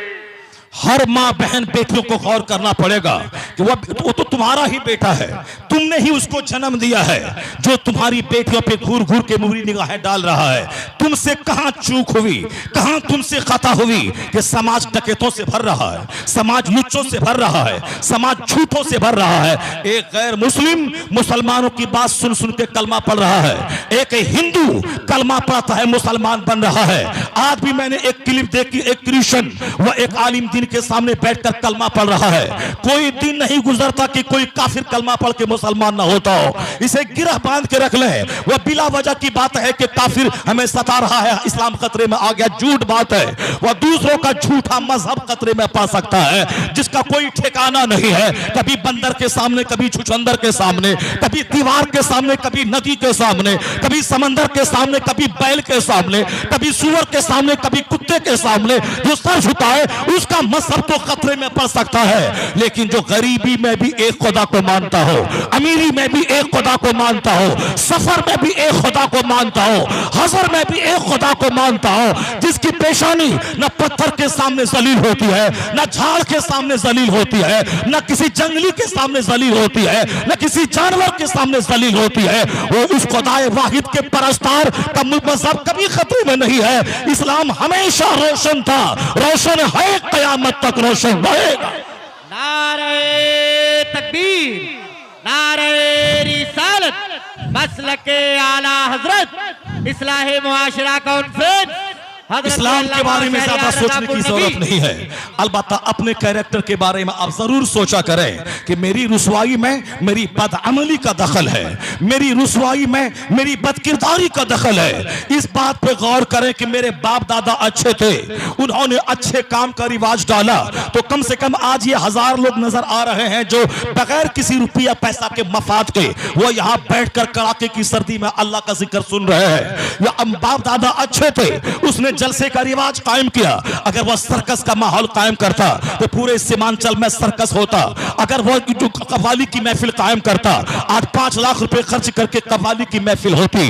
अगर वह आला रुदल, अकबर और बीरबल की कहानी की महफिल का कायम करता तो आज हम यहाँ नहीं बैठते, आज हम भी ढोलक पे तबला बाजा के साथ आला रुदल, अकबर बीरबल की कहानी सुनते। मगर एहसान इन उलमा का है जो महफिल मिलाद का रिवाज देकर तीजा और 40वां में खिताब करके, जुमा का खिताब करके, ईदैन में खिताब करके, जबरदस्ती चंदा करके, सीरत का जलसा करके। क्या कोई डॉक्टर है समाज का जो जलसे के लिए 1 महीना चंदा करके आलिमों को बोला के, आपको बोला के या जन्नती महफिल कायम करे? न कोई एसपी, न कोई डीएम, न कोई दारोगा, न कोई बीडीओ, न कोई स्कूल का मास्टर। आज अगर ये रंगीनियां, ये पहाड़ है जलसों की, एहसान इसी 2000 कमाने वाले मौलवी का है जिन्होंने चंदा करके मदरसा कायम किया, जलसा किया, आपको बुलाया, दीन के सिखाने वालों को बुलाया ताकि दीन सीखते रहे। आज पूरे जोन में हमारे बाप दादा अच्छे थे, अच्छी महफिलों का रिवाज कायम किया, तो आप जैसी अच्छी औलाद उस रिवाज को कायम किए हुए है। आज जो हमारे लुच्चे मोबाइल का माहौल कायम कर रहा है, सिनेमा का माहौल कायम कर रहा है, उसे 1 घंटा यहाँ बैठना अच्छा नहीं लगता और 4 घंटे तक बैठ के सिनेमा हॉल में सिनेमा देखना अच्छा लग रहा है। उसे बोर नहीं फीलिंग होती। वहां 2 घंटे तक घर में सोफा पे बैठ के फिल्में देख रहे हैं, वहां बोर नहीं होता। वही एक रफी का गाना है, वही 50 साल से सुनना है, फिर भी कभी नहीं बोलता कि बोर फीलिंग हो रही है। और जलसे में बैठने में बोर फीलिंग हो रही है, अल्लाह रसूल के जिक्र में बोर फीलिंग हो रही है, अल्लाह रसूल की बात सुनने में बोर फीलिंग हो रही है। जब 2 घंटा तू तमाशे के लिए निकाल सकता है तो 1 घंटा निकाल के 5 नमाजों को भी पढ़ सकता है। सिर्फ दिमाग में सेट हो जाए, जिस तरह मैं 3 दिन नहीं खाऊं, मैं मर जाऊं, नमाज ना पढ़ो तो मैं मुसलमान नहीं रहो, यह दिमाग में सेट कर ले ना। कोई जिस तरह खाना कज़ा नहीं होता उसी तरह नमाज भी कज़ा नहीं होगी, नमाज भी कज़ा नहीं होगी। जिस तरह 2 घंटे बैठकर मैं सिनेमा देखता हूं, अगर फैसला कर ले मैं नाच गाने को देखा तो समाज मेरा तबाह हो जाएगा, और 2 घंटा बैठकर दीन सुना तो हमारी आने वाली नस्लें सुधर जाएंगी। अगर यह बात पैदा हो गई तो फिर याद रखना, जब आप अच्छे बनोगे, बाप दादा अच्छे थे तो आप अच्छे हो। अगर आज तुम बिगड़ गए, आने वाली नस्लें वही पैदा होंगी। बुजुर्गों ने कहा था कि एक आखिर जमाने में मां के पेट से कुत्ता पैदा होगा, यानी देखने में लगेगा इंसान जैसा, मगर वह दूसरों को काटने वाला पैदा होगा, माँ बाप को सताने वाला पैदा होगा, पड़ोसी का जीना हराम करने वाला पैदा पैदा होगा। आज एक बालिश जमीन के लिए जंग हो रही है, कचहरी 10 साल से लोग दौड़ रहे हैं, जबकि एक बालिश जमीन के छोड़ देने में भी कोई हर्ज नहीं था, उससे कोई बहुत बड़ा नुकसान नहीं होने वाला था। मगर यह मोच कहां जाए, यह हसद कहां जाए, यह जलन कहां जाए, यह हवस कहां जाए। एक बालिश जमीन की खातिर 50 लाख खर्च करेगा कचहरी में, 10 साल जेल में बंद रहेगा, मगर यह जूना जल जाने के बाद ऐंठन नहीं जाती, यह हाल दुरुस्त ना होगा। नॉर्मल बने, नॉर्मल बने, सीना कुशादा रखे। हुजूर ने फरमाया है जो हक पर रहने के बावजूद झगड़ा छोड़ दे, अल्लाह तबारक व तआला उसकी इज्जत में इजाफा फरमा देता है। क्या बात है, जिंदाबाद जिंदाबाद। अगर कोई नाहक जुल्म करता हो, यहां तो नाहक लड़ाई है, नाहक जुल्म है। कैसे बच्चों को मैंने जन्म दिया, जोकर की तरह बाल रख के घूम रहा है, साहब गुटखा खा के तमाशा कर रहा है, हाथ में धागा और कड़ा बांध के घूम रहा है, गले में सोने की लाकर सोने की सिकरी पहन के घूम रहा है, नया पैंट फटा हुआ खरीद के लाके पहन रहा है। उनसे पूछा किसकी नकल कर रहा है, क्यों ऐसा जोकर लग रहा है, क्यों ऐसा चिंपांजी बनमानुस की तरह लग रहा है, क्यों ये बनमानुस की तरह बाल रख रहा है, क्या करना चाहता है? आईएएस ऑफिसर बनेगा, एसपी बनेगा, डीएम बनेगा, एडवोकेट बनेगा, लॉयर बनेगा, जज बनेगा, क्या बनेगा? अगर बाल इस तरह के चिंपांजी की तरह बनमानुस की तरह रखने से अगर वह एसपी बन जाए तो ठीक है रखो, डीएम बन जाए तो ठीक है रखो, कलेक्टर बन जाए ठीक है रखो, तो डीएम एसपी तो दूर की बात, तो चपरासी भी नहीं बन पाया, गुटखा खोर बन के रह गया, मुंह से पाखने की तरह बदबू निकल रही है, वह खड़ा वहां रहे, यहां उसकी महक आती है। क्यों ऐसा काम करता है? जबान सड़ गई तो जिम्मेदार तू खुद होगा। अगर सीना अगर लंग्स फेफड़ा खराब हुआ, इसका जिम्मेदार तू खुद होगा। तुम काफिरों को क्यों देखता है, तुम फिल्म के हीरो को क्यों देखता है? जिसके पास कोई लीडर नहीं है वह परेशान है, मैं किसके रास्ते पे चलूं? जिसके पास कोई रहनुमा नहीं है वह परेशान है, मैं किसके रास्ते पे चलूं? इसके पास कोई रहनुमा नहीं है, जब मन चाहा, जहां चाहा, जैसा चाहा किया, जो चाहा खाया, जैसे चाहा पहना, जैसे चाहा सो गया, जैसे चाहा चल पड़ा। जब न सोने की रोटीन, न खाने की रोटीन, न पहनने की रोटीन, जिस तरह चाहा सोया, जिस तरह चाहा जागा, जिस तरह चाहा जिया, जिस तरह चाहा मर गया। जिसके पास कोई लीडर नहीं है, कोई रहनुमा नहीं है, कोई मॉडल नहीं है, वो जैसे चाहे जिए। और तुम्हारे पास तो मॉडल मौजूद है, आइडियल मौजूद है, रहनुमा मौजूद है। अल्लाह ने कहा मैंने महबूब को भेजा है नमूना बनाकर, रहनुमा बनाकर, पेशवा बनाकर। अब तुम्हें भटकने की जरूरत नहीं है। शादी कैसे करें मुस्तफा को देख ले, कपड़ा कैसे पहने मुस्तफा को देख ले, सोए कैसे मुस्तफा को देख ले, जागे कैसे मुस्तफा को देख ले, बच्चों की शादी कैसे कराए मुस्तफा को देख ले, बच्चों की तालीम कैसे हो मुस्तफा को देख ले, बच्चा पैदा हो कान में आजान कैसे दे मुस्तफा को देख ले, मुर्दे को नहलाए कैसे मुस्तफा को देख ले, उसे दफनाए कैसे मुस्तफा को देख ले। माँ की गोद से लेके कब्र की गोद तक का मार्गदर्शक मुस्तफा मौजूद है। अल्लाह ने महबूब को भेजा है। इसलिए मुसलमान अगर दूसरों को देखा तो जलील हो जाएगा, दूसरों को देखा तबाह हो जाएगा। यह मुस्तफा को देखता रहे, जिंदगी गुजारता रहे। यहां इज्जत सल्तनत मिलेगी, जब मरेगा तो मुस्तफा की शफाअत मिलेगी। जिंदाबाद जिंदाबाद। नारे तकबीर, नारे रिसालत, मसलके आला हजरत, इस्लाह मुआशरा कॉन्फ्रेंस। आज जमीन की खरीदारी से ज्यादा औलाद की तरबियत का सवाल है, मकानात की तामीर से ज्यादा औलाद की तरबियत का सवाल है, और आज दौलत फिक्स डिपॉजिट से ज्यादा औलाद की तरबियत का सवाल है। यह दुनिया रहेगी, इस दुनिया में लोग रहेंगे। अगर लोग ही गलत रहें फिर दुनिया का क्या हाल होगा? लोग ही शराबी रहें, दुनिया का क्या हाल होगा?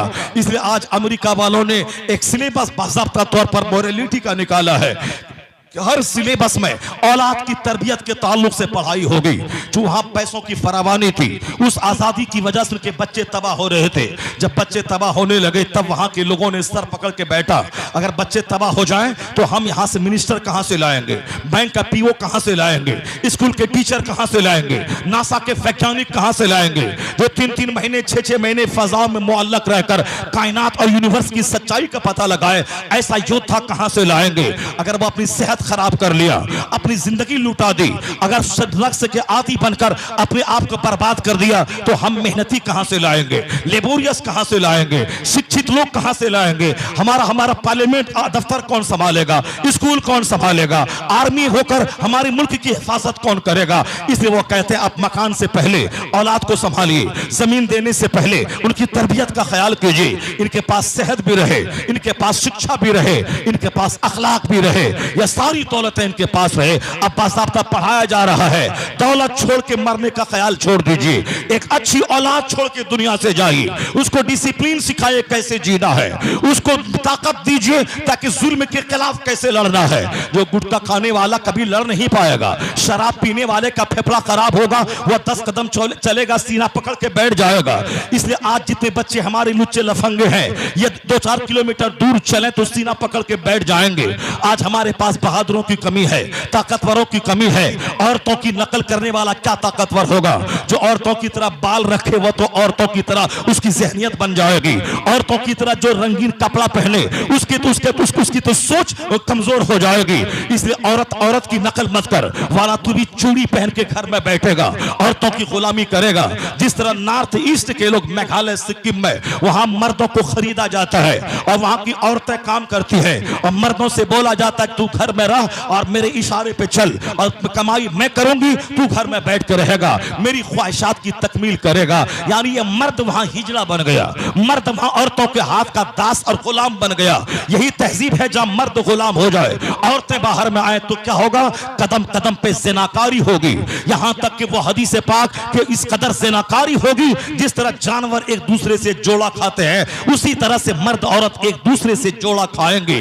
कोई कहने वाला ना होगा कि ऐसा क्यों करता है। उस दिन के आने से पहले अपनी जिम्मेदारी समझ ले। मर्द की जिम्मेदारियां क्या है, औरतों की जिम्मेदारियां क्या है, उन दोनों के राइट्स क्या है, इनकी ड्यूटीज क्या है। अपनी ड्यूटी जिम्मेदारी को निभाए। मकान छोड़ के बच्चों को देना है, इस बात को दिमाग से निकाल दे। अमेरिकियों ने निकाल दिया, जमीन छोड़ के बच्चों को मैं मरो, इस बात को दिमाग से निकाल दे।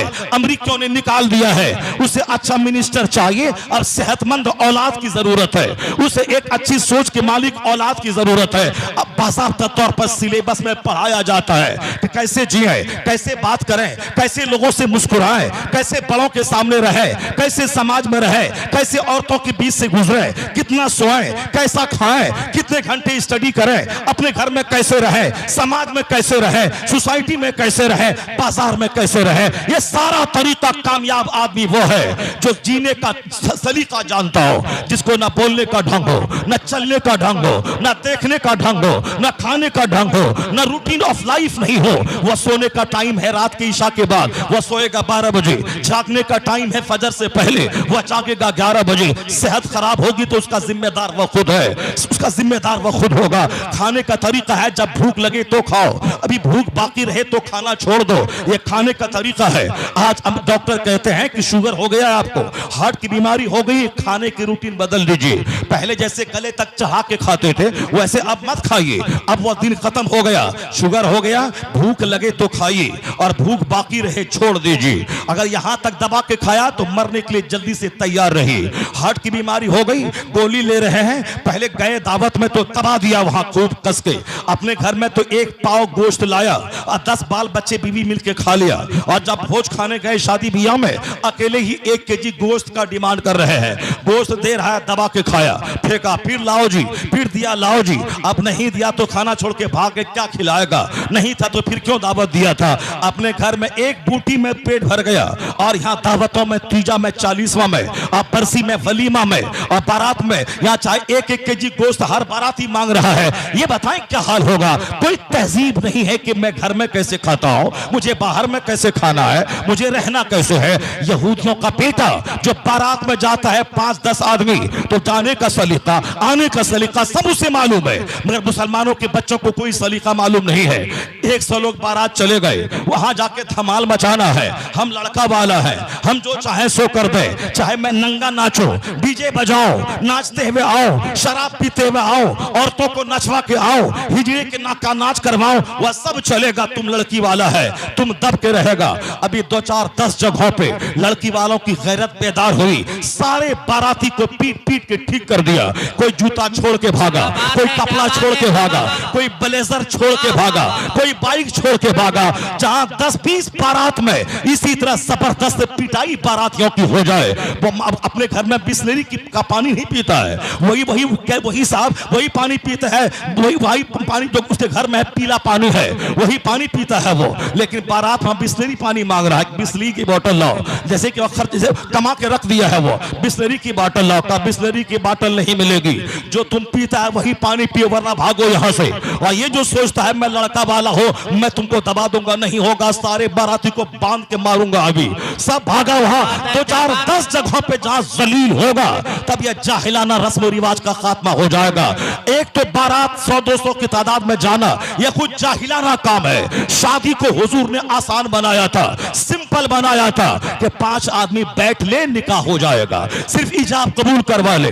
5 आदमी के बैठ जाए तो 5 लाख रुपए खिलाने वाला वह पैसा जब बचेगा तो बच्चों की पढ़ाई में काम आएगा, वह पैसे जब बचेंगे इमाम की तनख्वाहों में इजाफा होगा, वह पैसे जब बचेंगे मदरसों की तामीर होगी, वह जब पैसे बचेंगे औरतों के लिए अलग से स्कूल और कॉलेज खोला जाएगा, वह पैसे जब बचेंगे तो जलसो जुलूस का एहतमाम होगा।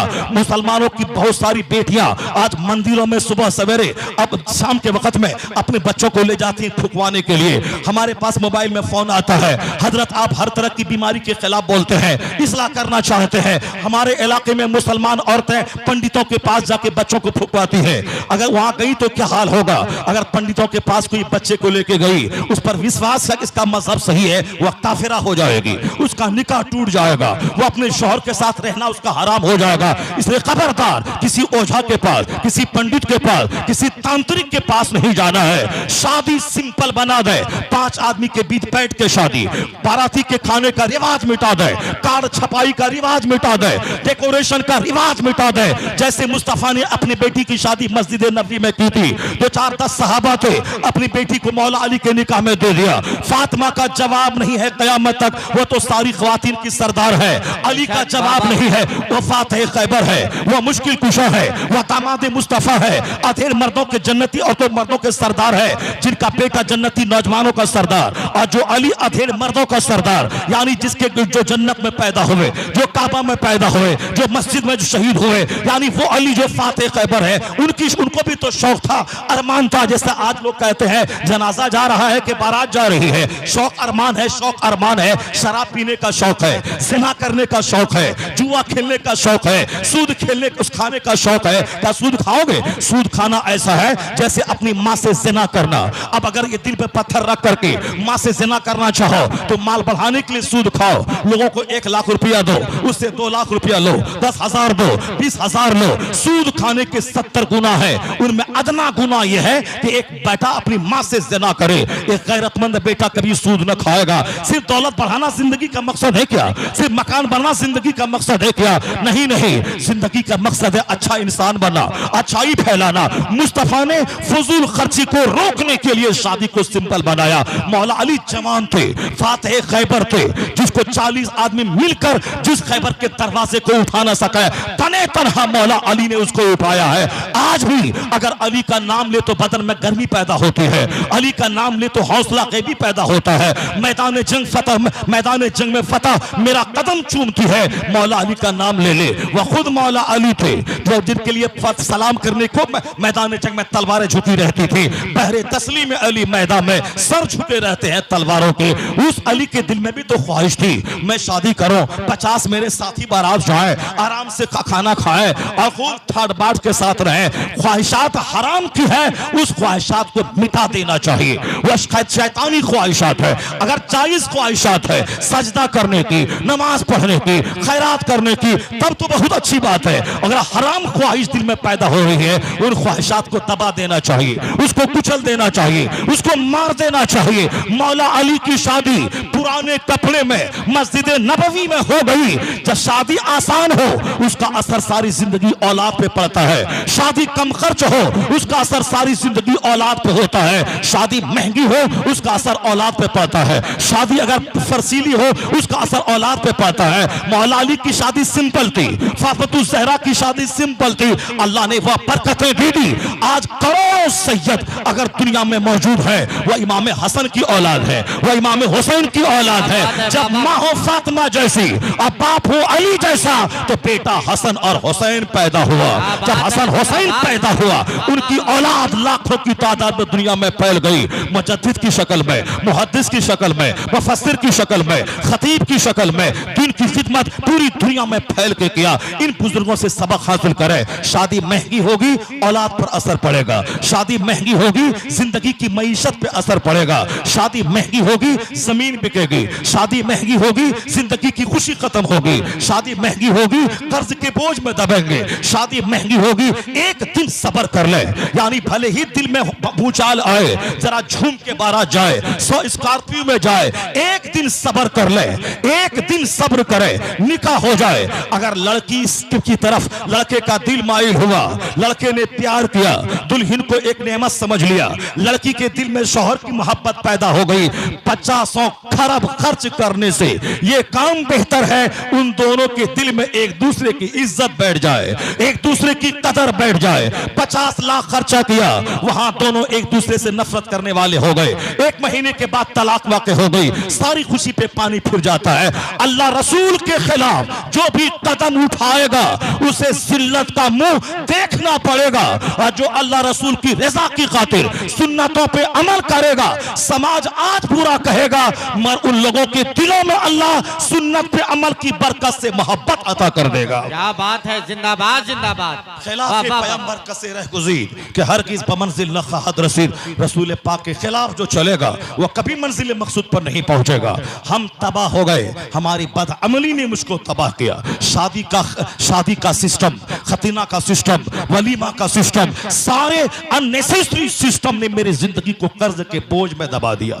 अब वह खुलूस खत्म हो गया, सीना हमारा हार्ड हो गया, हमारी सोच गंदी हो गई, हमारा दिल दिमाग दुनिया की जिंदगी से नफरत करने लगा। मेरे बच्चे खुदकुशी करने लगे, जहर खा के मरने लगे, हमारे बच्चे तबाही के दिहाने पे जाने लगे।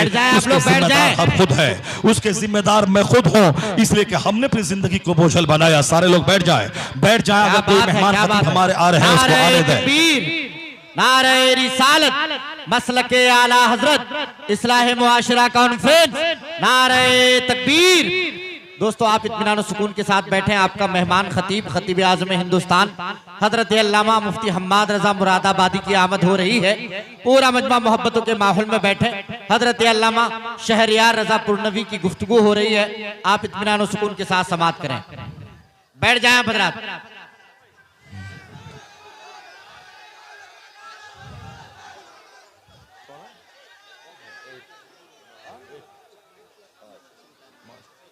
कुर्सी दे दीजिए, कुर्सी दे दीजिए, कुर्सी दे दीजिए।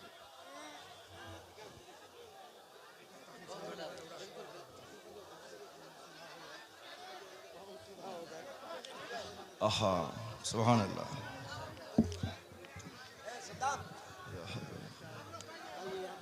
बैठ जाए, बैठ जाए, बैठ जाए। आपके मेहमान खुसूसी और खतीब खुसूसी हजरत मौलाना मुफ्ती हम्माद रजा साहब क़िबला मद्दसिल आली,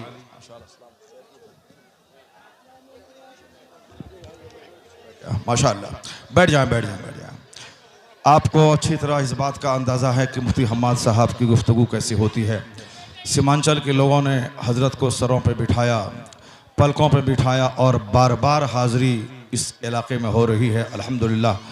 और आप इन्हें इज़्ज़तों से नवाज रहे हैं। अल्लाह करे कि आपकी इज़्ज़त सलामत रहे, चूँकि आप ऐसे वैसे ख़तीब को नहीं नवाज रहे हैं जो ख़तीब इस्लाह मफासिद करना जानता हो, जो ख़तीब हमारी ज़िंदगी की दुरुस्तगी की फ़िक्र रखता हो, जिस ख़तीब के सीने में हमारे लिए एक दर्द और एक घुटन का एहसास होता हो, जो ख़तीब हमारे समाज को बुराइयों से पाक देखना चाहता हो, जो ख़तीब हमारी माँ बहन बेटियों को पर्दे में हिजाब और निकाब में मलबूस देखना चाहता हो, जो ख़तीब हमारे नौजवानों के चेहरों पे दाढ़ियाँ और सरों पे टोपियाँ देखना चाहता हो, वो ख़तीब अब आपके इलाके में बार बार आ रहे हैं। मुझे उम्मीद है कि ज़रूर इस्लाह का सूरज निकलेगा, ज़रूर बेदारी आएगी। अल्हम्दुलिल्लाह मर्दों से ज़्यादा औरतें हमारी महफिलों में आ रही हैं।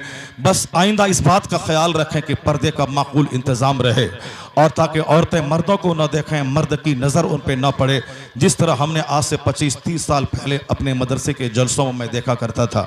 हमारे मुर्शिद मुफ्ती गुलाम रसूल साहब क़िबला रहमतुल्लाह तआला अलैह, जो 8 साल मंज़र इस्लाम में पढ़े, फिर वहीं पढ़ाया, जो ताजुल शरिया के भी उस्ताद रह चुके, उन्होंने अपने मदरसे में बिल्कुल शरई तौर पर औरतों का पिंडाल बहुत दूर लगवाते थे ताकि मर्द और औरतों के बीच में वहाँ बिल्कुल आना जाना मुतलक बंद रहे और सिर्फ वहाँ आवाज़ जाती थी ताकि वहीं दूर से रह के वह दिन का पैगाम सुने। अभी तो बिल्कुल मुत्तसिल आप दोनों की नशिस्तें आप बनाते हैं।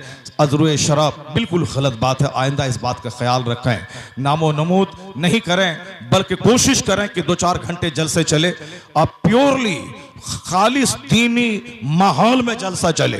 चंदा उंदा का रिवाज उसे भी ख़त्म कर दें। चंदे का अलग से आप चंदा करें, लोगों के पास जाएं। यहाँ तो लोग 100 रुपये देते हैं, जलसा ख़राब करते हैं। उनके घर पे अगर आप पहुँच जाएं मदरसा और मस्जिद के लिए, जो आज 100 रुपये दिए हैं वो 1000 रुपये देंगे, वो 10,000 रुपये देंगे। तो चंदे का माहौल जलसे से ख़त्म होना चाहिए। औरतों का माहौल जो अभी बनाया है आपने, इसको भी दुरुस्त होना चाहिए। जो मेला का माहौल जो चारों तरफ है, पूरे सीमांचल के जलसे हिंदुस्तान में बदनाम हो रहे हैं।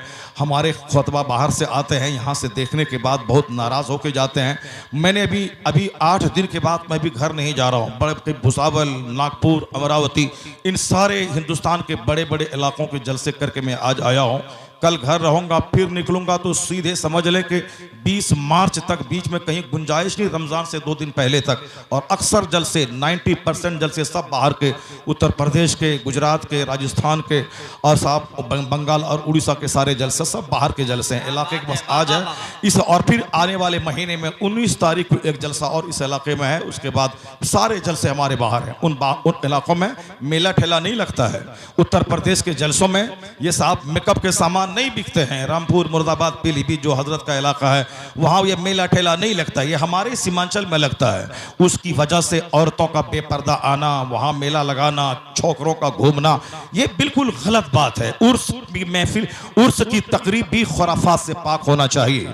और ये जलसे जुलूस जिसमें लाखों रुपए खर्च होते हैं, इसे भी खुराफात से पाक होना चाहिए, तब उसका बेनिफिट समझ में आएगा। अल्लाह तबारक व तआला हमारे मुंतज़मीन उलमाए कराम को भी इस पर तवज्जो देने की तौफीक अता फरमाए। और हमारी माँ बहन बेटियों को भी सिर्फ पर्दे में मलबूस होकर निकाब पहन के वो आए और चुप के बैठ जाएं और तकरीर सुने, वापस चली जाएं। वह खुद किसी दुकान पे ना जाएं, कुछ भी ना खरीदें। जब कुछ ना खरीदेंगी तो दुकान वाला खुद दुकान नहीं लगाएगा। चूंकि आप खरीदती हैं इसीलिए दुकान वाला दुकान लगाता है और मुंतज़मीन पर मजबूर हो जाते हैं कि मैं क्या करूं।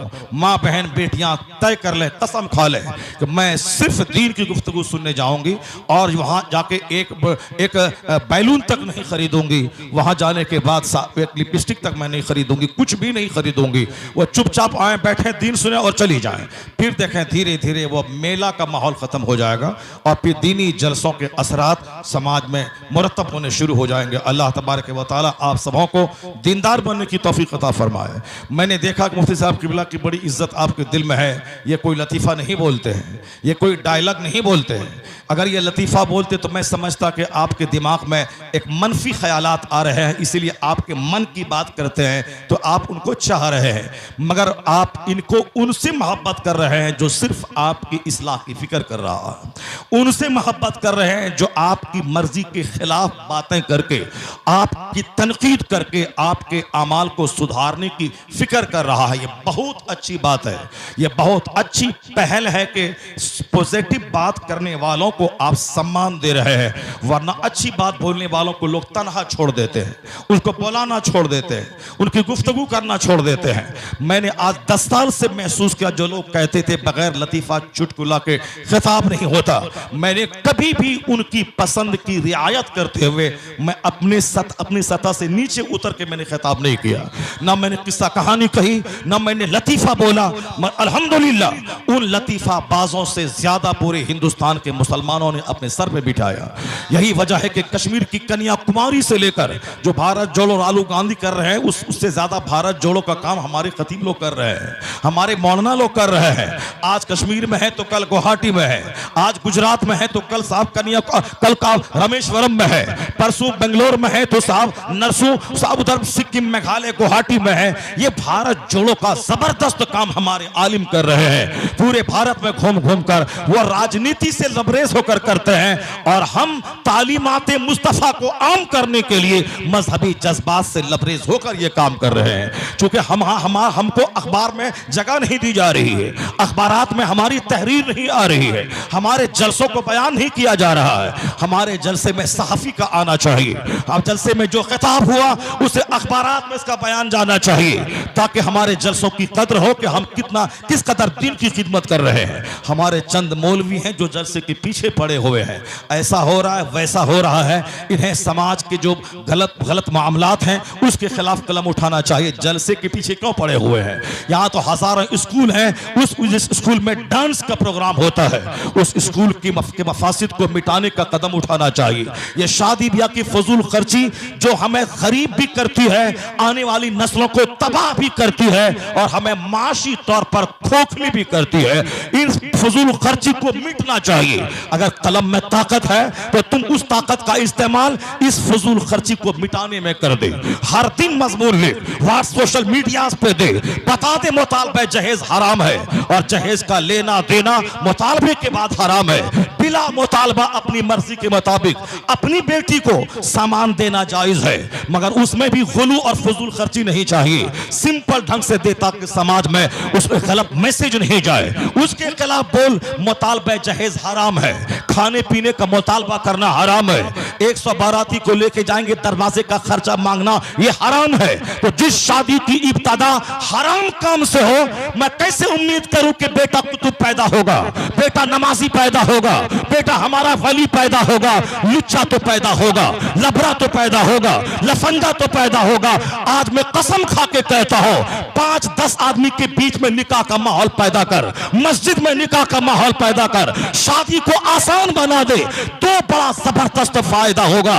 एक फायदा तो होगा कि ज़िनाकारी मुश्किल हो जाएगी, समाज से ज़िना मिटेगा। और दूसरा फायदा होगा, अगर शादी पाकीज़ा हो तो औलाद तेरी गुलामे गौस पैदा होगी, गुलामे ख्वाजा पैदा होगी, गुलामे रजा पैदा होगी। तो समाज डकैतों से नहीं शरीफों से भरता नजर आएगा।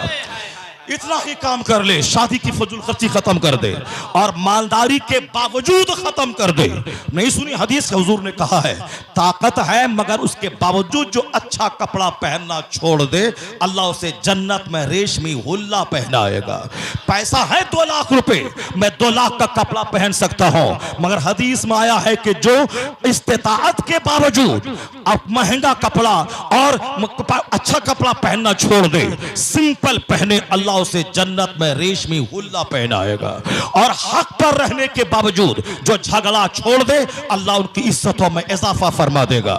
मेरे पास है 2 करोड़ रुपए, मैं बेटी की शादी में खर्च कर सकता हूं, लेकिन समाज के 90% गरीबों का ख्याल करते हुए अपनी शादी मस्जिद में 5 आदमी के बीच में बेटी की शादी करवा दे। सिंपल कर, ताकत के बावजूद सिंपल कर, उसका असर समाज में यह होगा, बुराइयां मिट जाएंगी, नेकियों का माहौल पैदा हो जाएगा। आज ज़िनाकारी को हमने बढ़ावा दिया है, हमने बढ़ावा दिया है। एक तो है बेपर्द, अपनी बेटियों को इल्म नहीं सिखाया। दूसरा है कि वह बेटी इल्म सीखेगी कैसे, उसकी माएँ जाहिल हैं, उसकी माँ अपनी बेटियों की बुराइयों पे पर्दा डालती हैं। उनकी माँ को सारा इल्म रहता है कि उनकी बेटी का पाँव कहाँ फिसल रहा है, कहाँ उसकी आंख बहक रही है, उनके किन किन लड़कों से ताल्लुकात कायम हो रहे हैं, ये उसकी माँ को खूब मालूम होता है। क्योंकि माँ का पाँव खुद फिसला होता है, माँ खुद बहकी होती है, माँ को अपनी जवानी याद आती है, कुंवारेपन की जिंदगी के हालात याद आते हैं, इसलिए अपनी बेटी से नजरें चुरा कर उसे भी वो छूट देती है। जवान है, अभी थोड़ी सी आजादी उसको मिल जाए। उस माँ पे कुर्बान जा जिस माँ ने 9 साल से ऊपर की बेटी को घर से बाहर कदम रखने नहीं दिया, तब उसकी माँ की गोद से कुतुब और अब्दाल और मुहद्दिस कबीर पैदा हुआ। कुदरत का कानून है, जैसी शादी वैसी औलाद, जैसी माँ वैसी औलाद, जैसा बाप वैसा बच्चा। माँ बहन बेटियां 9 साल से बाहर बिल्कुल सर से लेके पांव तक फेल्ड हो जा, मुस्लिम स्कूल है तो जा, वरना उससे बेहतर है कि घर में रह, बाहर शरीयत पढ़, कुरान पाक रोजा तिलावत कर, 1000 बार दरूद पढ़। अगर तुमने ऐसा मामूल बनाया तो याद रखना, तेरी कोख का बच्चा राबिए अस्र की कनीज पैदा होगी और समाज आने वाले दिनों में जन्नती समाज बन जाएगा। शादी आसान हो, लड़की अच्छी हो और उस लड़की को उस निकाह में तरजीह दिया जाए। सिर्फ नाक नक्शा और गोरे रंग को तरजीह ना दे, लड़की के कैरेक्टर पे जोर दें। शादी में जाके पूछें कि लड़की को अत्तहियात याद है कि नहीं, दुरूद याद है कि नहीं, इसको दुरूद इब्राहिमी याद है कि नहीं, आयतुल कुर्सी याद है कि नहीं, नमाज में कितने फराइज कितनी शर्तें हैं याद है कि नहीं। ये सारी चीजों को आप सिखाएं और फिर शादी में जाके पूछें ताकि लोग अपनी बेटियों को सिखाएं। मजबूर है मैट्रिक करवाने पर, इंटर करवाने पे, क्या करें हजरत। यहाँ तो रिश्ता आता है, पूछता है कि लड़की इंटर करी है कि नहीं, डीएलएड करी है कि नहीं करी है, आईए करी है कि नहीं करी। मैं क्या करूं, मजबूर हो, करना पड़ता, वरना बेटियां धरी रह जाएंगी। आप दीन के बारे में सवाल करें ताकि लोग अपनी औलाद को दीन सिखाना शुरू कर दें। क्योंकि आप सवाल स्कूल कॉलेज के बारे में करते हैं, इसीलिए लोग स्कूल कॉलेज अपनी बेटियों को पढ़वा रहे हैं। आपने सुना होगा मदीने में एक खातून है, एक खातून का शौहर इस्लाम बचाने के लिए मदीने से बाहर निकल गया है। अगले साल घर वापस जाएंगे, फिर आवाज आई सरहद इस्लाम से, इस्लाम बचाओ, या फिर वहां चले गए। 2 साल गुजर गए, अब ख्याल आया अगले साल घर जाना है। जवान बीवी घर में मौजूद है, वो अभी तो औरत है, उनके दिल में भी तो ख्वाहिश थी कि मैं भी जवान हूं, मैं ताक झांक करूं, मैं इधर उधर देखूं। 27 साल गुजर गए इसी तरह कि अगले साल जाऊंगा तो अगले साल जाऊंगा, मगर इसी तरह गुजरते हुए 27 साल गुजर गए। चूंकि दीन प्यारा है औलाद से ज्यादा, बीवी से ज्यादा, माँ बाप से ज्यादा, सबसे ज्यादा प्यारा जब तक मुस्तफा ना हो जाए उस वक्त तक कोई मोमिन कामिल नहीं हो सकता। ला युमिनु अहदुकुम हत्ता अकून अहब्बु इलैहि मिन वालिदिही व वलदिही वन्नास अजमईन। बुखारी शरीफ की हदीस में है, तुम में से कोई परफेक्ट मोमिन नहीं हो सकता जब तक कि हुजूर की मोहब्बत औलाद से ज्यादा तेरे दिल में ना हो जाए, वालिदैन से ज्यादा तेरे दिल में ना हो जाए, सारे लोगों से ज्यादा दिल में मोहब्बत ना हो जाए। वरना अपनी गर्दन कटाने के लिए मैदान कौन जाएगा। जब हुजूर की मोहब्बत औलाद और जान से ज्यादा होगी तब वहां के मुजाहिदीन सब मैदान जंग में जान हथेली पे लेके चले गए। वरना करोड़ों की पूंजी छोड़ के मक्का से मदीना हिजरत करके कौन आएगा। महानबी की मोहब्बत औलाद माल जान सबसे ज्यादा, इसीलिए करोड़ों का माल मक्के में खैरबाद करके छोड़कर हिजरत करके सहाबा मदीना आ गए। आज चूंकि वह मोहब्बत धीरे धीरे कमजोर हो रही है, इसीलिए नमाज के लिए मस्जिद में हम जा नहीं सकते। चूंकि बीवी प्यारी है, बदन प्यारा है, मौसम सर्दी का है इसलिए नहीं जाना है, दुकान प्यारी है इसीलिए नमाज नहीं पढ़ना है। इसीलिए अगर मुस्तफा की मोहब्बत जान से ज्यादा हो जाए तो आदमी बर्फ की वादी में नमाज नहीं छोड़ेगा, कड़ाके की सर्दी में नमाज पढ़ेगा। नहीं सुना अफ्रीका के सहराओं में अरब